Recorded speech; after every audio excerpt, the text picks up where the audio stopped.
যে বয়সে কোনো পুরুষের সন্তান হতে পারে এই বয়সে পার্থক্য, মানে ঠাকুরের নিয়ম যে 14-15 তো হচ্ছে, 15-16ই হয়ে যাচ্ছে। তবুও তার জন্য আমরা অনেক বিয়ের নীতিও দিয়েছেন ঠাকুর।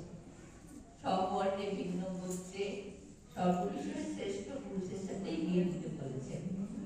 যাই হোক, এটা তো ঠাকুরের বিধিবিধান, আমরা যদি মেনে চলি আমরা সবাই আরো উন্নত হব। তার সাথে ঠাকুরের সদাচার তা তো পালন করতেই হবে। ঠাকুর আমাদের সব শিখিয়ে দিয়েছেন, বুঝিয়ে দিচ্ছেন কেমন করে মায়েরা চলবে। পুরুষ নারী সকলেরই বলেছেন।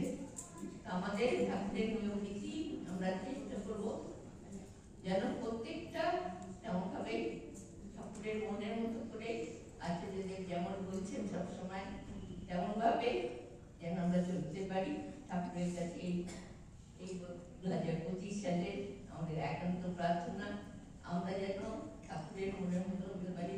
যেমন ঠাকুর আদর্শ নারী কথা বলেছেন, তেমন ঠাকুরের উপর যদি আমরা পুরোপুরি নির্ভর করি, তাহলে ঠাকুরের কথা মেনে চলি, তাহলে নিশ্চয়ই পারবো। একবার ওই যে ভারতীদের ওই পাবনার কথা ঠাকুরের ওখানে ওই প্রার্থনা হতো, সেইখানে জট পারতেন ঝাড়ু দিতেন, আর ওইখানে ঠাকুরের কাছাকাছি ঠাকুরের সবাই ঠাকুরের নানা রকম আলোচনা হতো। সব বিখ্যাত সব যারা ঠাকুরের কথা বলতে পারেন, আলোচনা করতে পারেন, এই কৃষ্ণপ্রসন্ন ভট্টাচার্য থেকে সবাই আসতেন, এখানে থাকতেন তো শুনতেন সব। একদিন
গিয়ে সৎসঙ্গ দিচ্ছেন।